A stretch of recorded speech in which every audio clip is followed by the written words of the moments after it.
أي كم أولتن خأول كم أولي خبول كم بولتنا جيني زنبدا فيك أبدو أرمو فيك أبدو نمني جيرو واحد أركاجت أرمو الدنيا تنرى يوم بولت واحد أجرتاسي واحد دقيساسي واحد دقيسا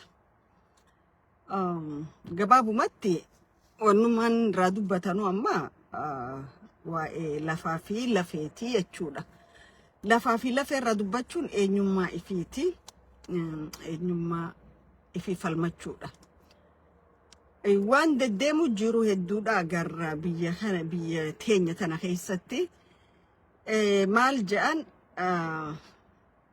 دري يوسلال لتسجل نفتو جان نمني درين نمني ضعيف يوسجلال لته سجل نافو أما بيتينيا سنكيسا وانا كسيد ديمو جرا أرى مقالة دريدواتي ورى وديك أبامي أوتيلة توكو خيسة تاساون أجيهم ilmi ما هو يوم كان فنركي سادا مالجان درين دوا سيراني ستينيا بيتينيا minister chukun gabbee dhiifamanuu godhuu qaba maal tokko arra keessatti dirreedhaatti oromoon lama kana qaceelloo walii himaa dabarra akka amma warri Soomaaliitii fi warri nuti Soomaaliidha jedhu hoteela qabatanii walgahii godhatanii akkasi oromoo irratti bulga'an sanitti oromoon lama wali dhufuu hin danda'u sababni isaa dameen tikaa naannawa sanii jara kana itti gaafataman biltsiginnaa isaanii warri haala kana qopheessaa jirus isaanii jechuudha isaanii jarri kun warra khaleessa dargaggoota oromoodha mana hidhaan neqee ama 25 ama 30 itti murtii kannee taa'aa jiru jechuudha haga abbaan seera abbaan alangaa or whatever you call it isaanii jechuudha kana waan godhameefis qaba beekamaadhaas jechuudha arragaru akka isaan gabbaanii afaan guutuun oromoo irratti arrabsan ka godhaa jiru warroottan kanaa jechuudha ammallee tokko kaniin jechuu barbaadu dargaggoonni naannawaa sanii onne dhawata oromummaa qabdan akka malee ifeega haalli jarri kun dargaggoota oromoo ukkaamsuudhaaf dargaggoota oromoo belleessuudhaaf wanni isaan godhaa jiran itti gaafataman biltsiginnaatii fi namichi itti karra hojjetu kun waan laafattiin jiran itti gaafataman poolisa waliigalaa naannawa sanii oromoodha garuu oromtichi kun oromuma naannawa biraarraa dhufee oromoodha garaagarummaan qabnu garuu namni kun gubboodhaan kotorbaandiidhaan maallaqa milyoonaan 100,000 bakka adda addaatti itti kannanii macheessanii jiranii jechuudha. itti gaafatamaa poolisii kanaaf oromoon hidhamtuu dhumtuun fedhe janiin dhimma isaatii miti as long as he earns that money jechuudha arra miliyooneerri isa caalu hin jiru naannawa san keessatti jechuudha so dirreen dhawaatan oromoon 90 tokko dhuftee dirreen dhawaa lafa Soomaaliitii jaan laata gaafa Usmaa'il Galmoofaan Abdusalaam Hajiifaan Abrahim Wadaifan manguddoo dhalattoota naannawa sanii mirga oromooti falmaa turte julmaadhaan fixesan eessa turan jerri arra oromoon 91 dhuftee jedhu kun bara san eessa turan jahatamoota keessa gaabarri kun arraa miti khaleedhaa miti jechuudha kalamadaa jechi isaan itti dhimma bahan kaawaash bataachi isaan naa gurguraa jee Haile Sillaasee nu beeksisee jedhan always coloniin tokko biyya Afrikaa kana warri adiin Portuguese tahuu Faransaawii Ingiliiz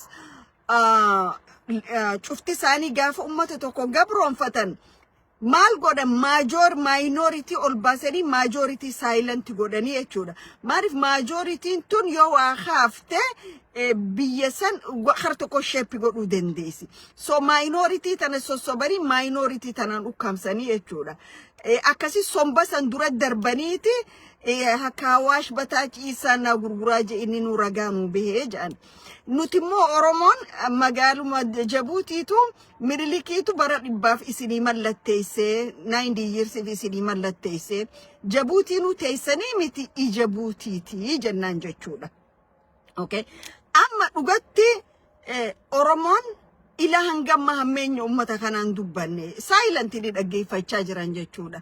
Garuu maaltuutu kanatti isaan wixxisiise akka gartee nama hunqaa ibiddarra kaayee faffaca'uu Maqdishoorraa haga Ogaadenitti Hargeessarraa haga Jabuutitti akkanatti isaan danfisu kun maali? Maaliif akkana danfuun isaan barbaachise? Lafti abba qabdi. Lafti ummata irra uumame qabdi. Lafti abbaadha qabdi jechuudha. Arra manguddoon areeda diddimeeffattee dirreedha walga'ii irra turte san naannawuma dirreedha waa kanaahu Oromoon hin jirtu cufti Soomaaliidha jedhan. An Oromoodha. Isiniin nu dhufe malee nuti isinitti hin dhufne. Nama dhufuun ammoo akkuma nuti Ameerikaa kana dhufneetti isinis lafa Oromoo dhuftanii isiniin jechuu barbaadeeti. Lafa teenya Oromoo fudhattee jettan haga Asaboot haga maal haga Faafam haga waan hin qabne takka kileem godhuun gatii nama kafalchiisa. Gatii guddaa nama kafalchiisa. Khabiraa ka isin jettan tokko maali? Wahuwa nama ajaa'ibsiisu. Amma gaa kana booda namni arraba usee dhaggeeffatu hin jiru. Namni mirgi namaa hoggaatu qamees usee dhaggeeffatu hin jiru jechuudha. Akkuma gartee warri Habashaa dhiyootan lallabanii Abiyyi Gadaa Kifla Xoorii nu ergee Abiyyi Maarree nu ergee maraachaa turanii isin Gadaa Kifla Xoor odoon ta'in Siiqee Kifla Xooriitu isin ergamaa jechuudha. Siiqee Kifla Xoorii. Maaliif? Sanumaatu isiniif gahaadha isin. Ammoo Oromoon hammeenyan barbaadu gatii ta'eef jechuudha. Afar lafat isaaniitirraa isin ariite. Samaaraa faarra afar isin ariite. Toomiin gurbaa warra Côte d'Ivoire. Ivory Coast ka intalatee isan fuudhee Jabuutiirraa isin ari'ee jechuudha. Warra oppositionii na dura dhaabbattan jee xiqqaa fi guddaa keessan gaafa isin ari'u ka hidhame gaboodii hidhame karraa fi dirree dhawaa dhuftanii jechuudha. Soo dhuftanii kun keenyaa kileem goonaa hoggaa jettan isinitti ulfaatu jechuu fedheeti warra keenya ka Soomaalii kanaan jechuudha. Okay? Manguddoon yaabo wanni Soomaaliitu nama kofalchiifti ni beeytu hedduu nama kofalchiifti.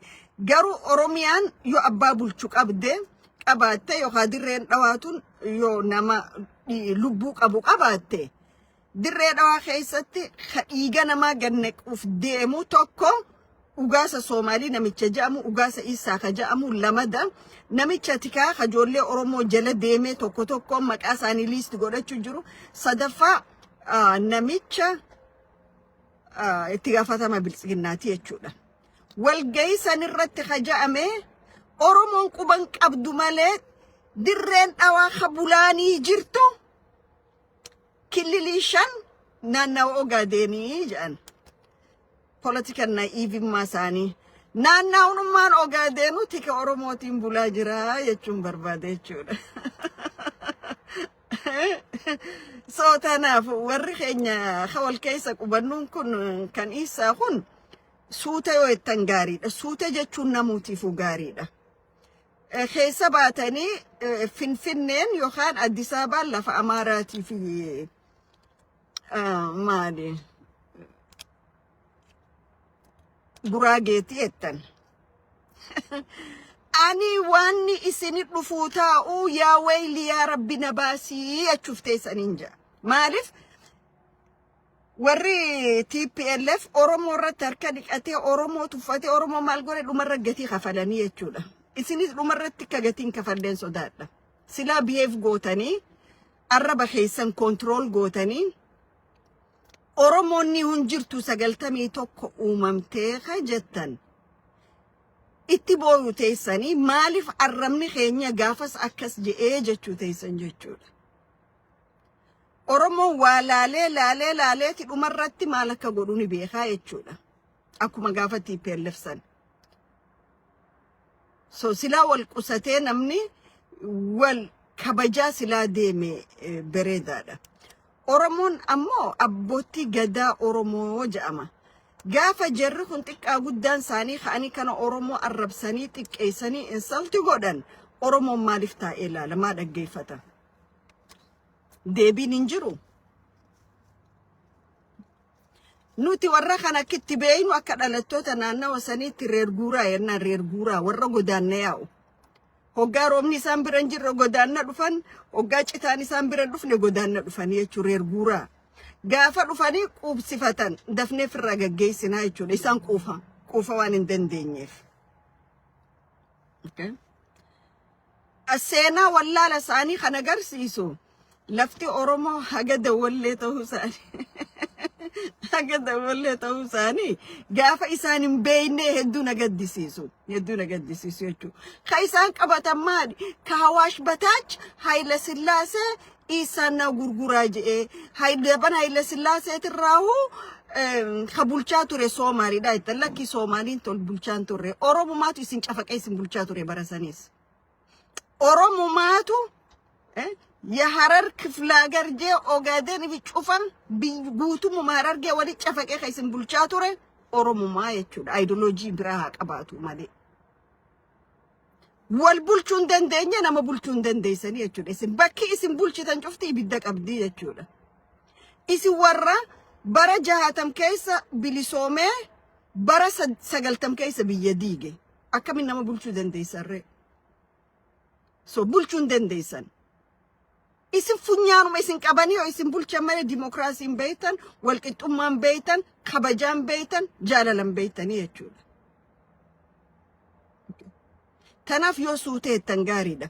Waltajjiin dirree dhawaatti amma dameen biltsiginnaa hagartee lafti tu referendamaaf dhiyaachuu qabdi jedhee Jabuutirraa ummata as guuree waraqaa maataawaqaa biyya sanii kannuuf naannawaa shanirraa fidee maataawaqaa san kannuuf naannawaa Puntlaandirraa fidee maataawaqaa san kannuuf jiru itti gaafatamaa biltsiginnaa dirree dhawaatii fi abbaa halangaa naannawa saniiti jechuudha. Maaliif maajooritii taaneeti kana hunnee shanta Soomaaliyeet gone. Shanta Soomaaliyeet jettanii miti. Soomaalii shan dhiiftaniiti Soomaalii lamatti hafuuteessanii jechuudha. I will assure you this. Somali lama tafuteessan. Milli Oromoo dheeraadha. Daangaan Oromootillee dheeraadha. Nuti garuu nagaa waan barbaannuuf dada waan barbaannuuf hojjaa jiraannu yenna malee namni isin sodaateetii miti. Gaafa akka miskiinaa 92 paarlamaa mootummaa coomsaa keessa turtan. Mee ummanni kun ollaa keenya miskiinota akka keenya miidhamanii yeroodhaaf mootummaan coomsaa san ka gaafa saabaa oonfaan gadhaabe magaalaa jijjigootana haga qabri darbu qallaafoo magaalaa isinii taatu mee achitti hujii gaggeeffadhaa isiniin jee ture. Yeroo san waajjira adda bilisummaa Oromoo kanaan nawa san jiru kophee baafattanii seenaa turtanii jechuudha akka masgiidaatti. Maali jazanni huqqate abbaan fakkaanne seetanii so tanaafu suuta ja'a suutuma ja'an gaariidha. Dirdhabe annagaale Hawaash annagaale waat kurriyoon kartaa laakiin mala hankarti wiilka yare fidhaa maanta kulanka dirdhabe hoteelka ka dhex sheekeenaye oo dhahay abiyi malaha uu kurriyooday dirdhabe idinkaa kurriyooday ilaa iyo Hawaash idinkaa kurriyooday ilaa iyo Casabood idinkaa kurriyooday ilaa iyo dirdhabe idinku haddaan la inii qosla cabsiyaad moodiin haddaan la dhaho han isla noolaano ilaa ini cabsadaad moodiin laakiin wax ini cabsanaya ma jiro han isla dhex deganaano han isla noolaano hadday xumaantan ay keentay aflagaadadan iyo afka dheer aad wadiin Oromo way garanayaan waxay sameynayaan idinka fit halkan iyo inta uu ordaya iska daayo Tigraydi sankiyo ilaa lugta wax ku xidhnay ee inni maamuli jirta idinkoo dhan Tigray baan u dirnay iyaa u diray wiilal Oromo u diray halkeed joogtay waqtiga wiilal Oromo ya wachaale iyo ilaa Dambidoolo bule hora iyo ilaa iyo geeska matu wallo iyo geeska arsiya baale halkeed joogteen ma dhimatay ma layni aasay ma dhulkaad ku hoos jirtay waqtiga halkeed ku maqnaydeen ya halkeed ku maqnaydeen ma hadda hurda laga soo kacay haddana waxaad dhahdeen markay dawladdan hadda joogto anu dawladda ma taageersan dadka soo horjeedaanahay laakiin waxaad dhahdeen had markay dawladdani qolada ma aragtay Tigray iyo Eritrea ay dagaal la gasho هوبك كل الكشنات إيو جيبوتي سوماليا إنتان إسخبسانو إيان إياه إلهي هواش عن ويرا راينا بعد دهدين يا دقال دعايانا مجرو حد ويرا نيسين مجرتو دقال عد ويرا ريسين ما انتو اللي تميسين واتكالا دات سنتيهين دي بدي أقولي قدايو بريقات حوق عد لهايدين ايد ادكايدين ايد خوبيا ديارة دي تنكي بنكي ادوذ التنبا إلهي هواش واتقبسان كرويدين يا أبديسا آجا انتو دبضا إنيقا قراعيو إلهي هرقيس إني جايي سومالي هلا إسحشمايو هلا إسحشمايو أفلقادة ديراد أورمادا أدو جيسانيسين كل بالسوشيال ميديا كل بيوتيوب كين كل بميديين يا وضايا قردا ديرو حنا مرصدانو قرك حشمانو ليه وان حشمينا يا ووايل أبهاي بساسوها لكن عرب كوغا وين أي ناموس أيكو سميان يا نتبر أورمودا سومالي ولي ندير مالي سيدا أدريدون هيدهان أنا قج نتبر جار صوفي ألا في نوليدا ورا برا ولي ندير مالي أدريتين يتي قوتا رجرتا تلفجال سمي فجأة ساجرتو أنا دري لكوي سكي ساونك إمبي كتا دورا جارو سمين إسين جبوتي في حاجة مستفى فجأة سجرتو لافتو دامتي والبينات جرى خنانيس نوتي خانو برباج أورمون أكا أورموتي أكنو برباج أكا أورموتي غراغارو ماتي قونو جدو جرتو إفني أورمون هم نتهودا أورمو والقبتشودا أورمو وريغلودا ديفرنسي سياسة خفادي هاكابانو أكا أورمو يوالين أبني قفا أورميا ديني خرا يوكو إجتباسو تان دندمو دندينيا يتشودا ورغرتت إما سياساتي أنا برايم مينستر تهوك أبا أنا تو خانو قولي خانو تهوك أبا يتاني ورر أورمو ردولو جرو خاناف چناد أبتاني تاني أدد باسا جرتاني اتميل كويتان أوكي ركون قدون كبسو أورموتو ورو تنكنا خانا يتشود أما أورو فانو تكاركو دانغالي أوروميا هاسو إتو غرتاني دانغا أورومو هاساورا ركو أورومون كيسا جرتو هاساورا مال جدي بروان كان أبلو أكاس غودي دبري أبلو سنجر عرب أكاسان هنجرو جاتشود أورو فانو تكا إيجا إلمان أورومو خفانو نغنكو جرتو خانا رادو باتو أغرتاني هن أغرري جاتشود هنجران مالف إسان إجساني كرسي ساني مالي أورومو رمو جرتو متي جاتشود موتوما نميتشي فين جو خونيس يودو غاتي موتوما تهان إيجا إلمان أورومو تيفي لفا أورومو تكنا چرچارو غرغرچو جيران كانا يوسرنا تنغوني غاتي دخفلاني أچود إسانيس أورومون الرج الجئيچون بوروج الجئيچو آميتي غافا دانغا دبري غافا إرى دبري أورومو نكت رسپوند غورو بيخا يچود ورسلا أورومون هم نويته دينا في الراد أو قبدي جنو أورومو هم نويته مفدني أشودا أورومو let me put it this way أبساوات سلا نمني أبدي الرخايو كإيمي مان هاد أورومو هكان ورخانا غاتشنو أورومو خيتون جباتني واغدورا قامني سانين ديمو قام دتبا اتنقدتو اتدلدلتو بربادا يچودا أورومو جباتة كابسو أورومو جباتة إفتورة ديمتم بربادة مو يجول كابسو أورومو لافتو برابرة لتجارة مو بربادة ما يجول خدان قررت إني أورومو جنك أماجرو خرفتي أورومو ديني برا لفتي يتشاجر مال قدو جرك أمني خود رجيم تشانجي جيت كوان بيته زوني لي أدا لاك أجرا يجول نبي نوان ديمو جرو هندو بنوف مالي مالف وان شوفايو دبتك أواسي بنموتو جرا أوكي جولين فانو مورا قبسو خيسا جرتن يكا إسن دلقو جرتن جي أسادين أفران دبريخان زوني أدا خيساتي توكو نمبي خيچو توكو أوكي توكو غافا إسن قبابتاني ميديا را نما دبيفتن مال أكا قوتاني إسن جالا فشالي نما سا ميديا را فدن إسنين بي خيچو وصلاتوتا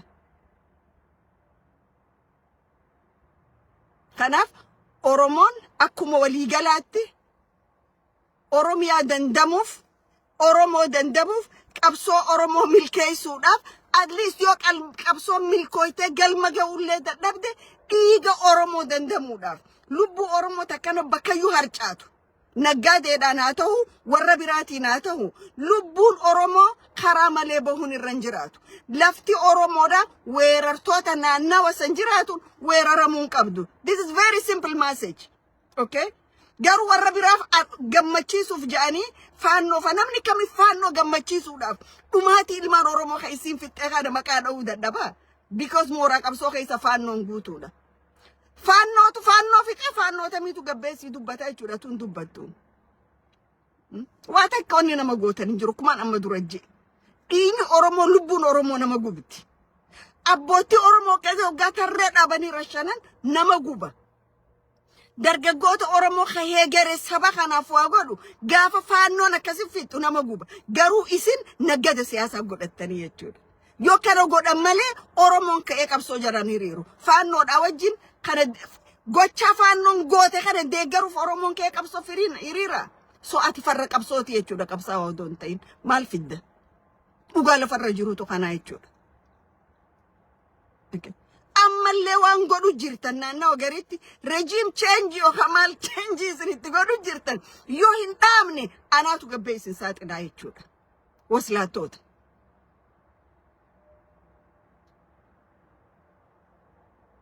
Maa namatti hin dhaga'amne. An amma rakkoo xixiqqoo nu jidduutirra kan diinni keenya ija itti baasee haga hawaash keenya ilaalcha Ziyaad Barreen itti milkaa'uu dadhabee itti kufee itti mootummaan isaa caccabe hawaashii gadi lafatiyyaa itti inni nu dis'eebiltee arra qabattee hoggaa kaatee hawaashii gadi lafatiyyeettu warra kanaatu cufa caarana gubaa jechuudha. Kana cufa caarana gubaa. Maaliif yeroo hunda diinni qaawa sirra keessa harkatuuni sirra faayidaa jechuudha. Diina waliin dhaabbattee faannoo waliin dhaabbattee wanni ati Oromoodhaaf fiddu tokko hin jiru. Faannoo waliin dhaabbattee wanni Oromoo fiddu yoo jiraatte Oromoo miliyoonaan ajjeessuudha. Oromoo miliyoonaan ficcisiisuudha. TPLF faannoo hojii dhaabbanneetii miti kafirra ariine. This is clear. TPLF faannoo waliin dhaabbanneetii miti kafirraa baafne. Ka sabni cufti taa'ee nu laalaa ture. Ka dhiinni Oromoo dhiinni dargaggeessa Oromoo wacaale xarafa daangaarraa haga Matakkalitti Walloo Kamiseerraa haga Dirree Dhawaatti Bulee Horaarraa haga Mattuutti kan dhangala'aa ture dhiinni ilmaan Oromoo August 5 gaafa 6 of August it was 2014 or 15 gaafa Dirree Finfinnee keessatti ilmi Oromoo akkasitti tumame lakkoofsa xiqqaan sanbee tokko saba sablammoonni nu cinaa dhaabbate isin dhugaa qabdan haqa qabdan jee mootummaa sanitti harka laatiin jiru jechuudha. We pay the price. Gatii kafalle jechuudha. Eessa ture gaafas faannoon? Faannoon irra faannoo jedhamu kun. Soomaaliin irra Dirreen Dhawaatee nyattuun eessa turte gaafas? So Oromoon rakkoo isa keessa jiru garaagarummaa isa keessa jiru furatee lafa Oromoota diiga gurguramaa jirtu lafa Oromoota weeraramaa jirtuu fi dhiiga Oromoo ka ganneqamaa jiru akkamitti dhaabsisuun danda'a qofarratti Oromoo wal mari'achuu qabaa jechuudha. Nama tokko faarsuu fi nama tokko waan ni godhuudhaa miti. Oromummaa fi Oromiyaa irratti warri nama faarsuu amala qabdan abbaa feetayyoo faarsitan faaruu saniin galma ga'uun hin dandeenyu. Wanni tokko nama faarsitee fi miti ka galma ga'u. Wanni tokko hojjechuu fi garaagarummaa society kana jidduu jiru yoo xiqqeessan qofaadha jechuudha. Kanaaf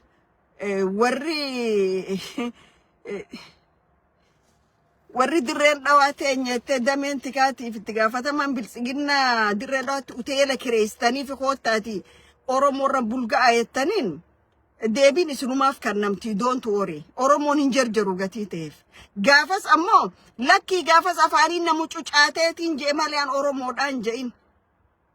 akka warra jogola keessa jirutti gaafa Oromoon jabaatti Oromoo gaafa Oromoon xiqqaanni taate gaafa fedhan Tigree lallabatan gaafa fedhan Soomaalii lallabatan gaafa fedhan warra biraa lallabatan hin tahiniin siin jechuu barbaada.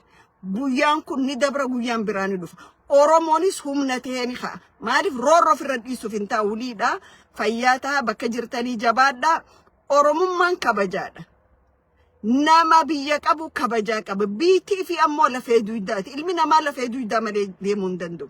Lafa Oromoo maaliif alagaan tiyyeetti nuti immoo lafa teenya maaliif dabarsinee kannina. Lafa namaan dhayne bakka takka hin dhayne nuti. Okay. So Oromoon bakka jiruuf dhaggeeffachuu qaba. Akkuma kalee Finfinneen teenya jennee bahaadhiya kaabaa kibba sagalee tahaa turretti arras dirreen dhawaa teenyenne sagalee ta'uu nurra jiraata. Wanni takka onni isaan fidan hin jirtu. Wanni takka onni isaan fidan. Wanni takka. Maaliif silaa waa fidanii Afar xaragee naannawa isaanii keessaa baase san irratti waa fidanii jechuudha. Haayila Sillaasee ka'isa bataachi kaawash bataachi isana gurguraale. Gurguraa jala dhokattanii waan godhina. Gurguraan tanuma mana banattanii ganama galgala arrabsitan sani. Nuti garuu bakka adda dhaynu hin qabnu isaaniin. Waliin dhalanne, waliin dheechifanne, waliin waraabbanne, waliin elmanne jechuudha. Duuda isaanii irra baatanii dhuftanii Oromoo irra hoora kaayyachuun dandeessanii jechuudha.